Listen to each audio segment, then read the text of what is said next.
नमस्कार। गतकाली ममता बानर्जींकर आक्रामक रूप सारा देश देखी आउ जेते दूर सेटा समस्ते स्वागत योग्य करिसेंती। कारण केंद्र सरकार बा गृहमंत्री अमित शाह जो भाया भाव निर्वाचन ठीक किछि दिन पूर्व विरोधी दल उपरे आक्रमण करती तांकर दुईटी संस्था द्वारा ईडी आ सीबीआई सेटा अत्यंत दुर्भाग्यजनक। निर्वाचन लड़िबार अच्छी जदि आपण मुहामुही निर्वाचन को बाहरतु एमती छाया युद्ध करिकी काहाकू ईडी रे रेड करी काहाकू सीबीआई रेड करिकी मु हरेबी सेटा गणतंत्र मूल्यबोध नुहे, मूल मंत्र नुहे। गतकाली अमित शाह ईडी सीबीआई ममता बानर्जी आईपैक जो कंपनी अच्छी जी ममता बानर्जी को कंसल्टेंट दौरान राजनीति निर्वाचन रे तांकू ईडी आ सीबीआई दीटा जाक रेड करथिला।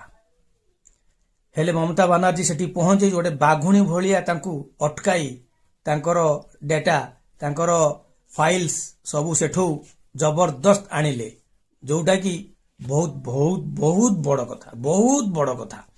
आजिका डेट रे एमतिया भारत रे को नेता नहांती जे कि अमित शाह ईडी सीबीआई को चैलेंज करछि, सी होउछन्ती केवल ममता बानर्जी।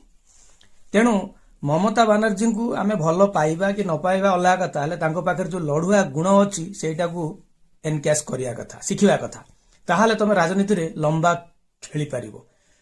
आउ तेल मारिकी तमे बेस दिन राजनीति करि पारिबोनी। हां नेता हबो हेले आगुआ आग धाडर नेता ही पारिबो नाही।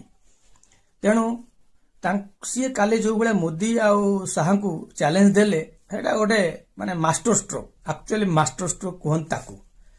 तेणु एटा मोदी आ शाह को भी गोटे सेटबैक देला। कारण सब निर्वाचन किछि दिन पूर्व तुम ईडी सीबीआई लगे विरोधी दल नेता को जेल रे पुरेबा, तांकर ठिकଣା मानकरे रेड करी तांकर पैसा आउ जो अकाउंट्स को फ्रीज करवा, ए सब केते दूर ठीक। निर्वाचन लड़िबो सामना सामनी भाई लड़, ये छक्का पंचरे निर्वाचन लड़ा जाएनी। ममता बानर्जी को हरेबा हेले तुमको से भाया कौशल करार अच्छी, ताहले तुम जीति पार। आ रहा आम ओडिशा नेता को एति कहबी जे किछि शिख न शिख ममता बानर्जी को लड़ुआ गुण शिख, ताहले तुम लंबा इनिंग्स खेली पार राजनीति रे। आउ आजिका डेट रे आम ओडिशा रे एमती कौन नेता नाई जी कि निज माटी पाई बलि दे देबो निजर।